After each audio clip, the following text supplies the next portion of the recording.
does perfect even mean? Is there even such a thing?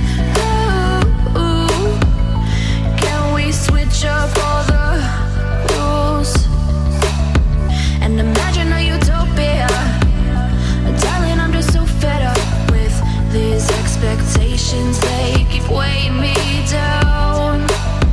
My heart is begging me to get the hell out of my head. I'm gonna live inside the upside down for a minute and pretend, honey, I'm a perfect 10. Whoa, whoa, honey, I'm a perfect 10. Whoa, whoa, and if I say it enough, it gets ingrained in my head, and I start to see, honey, I'm a perfect 10.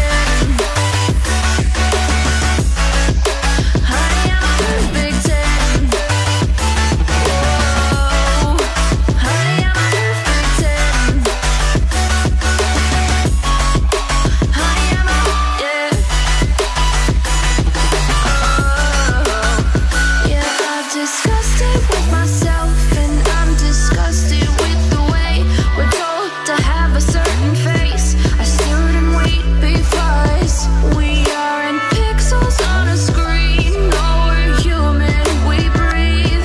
Every single thing we see curated, it's overrated. These expectations, they keep weighing me down.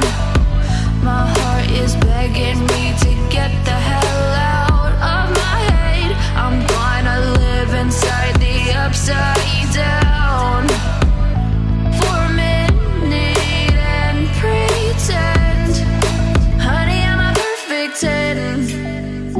Whoa, honey, I'm a perfect 10. Whoa, and if I say it enough, it gets ingrained.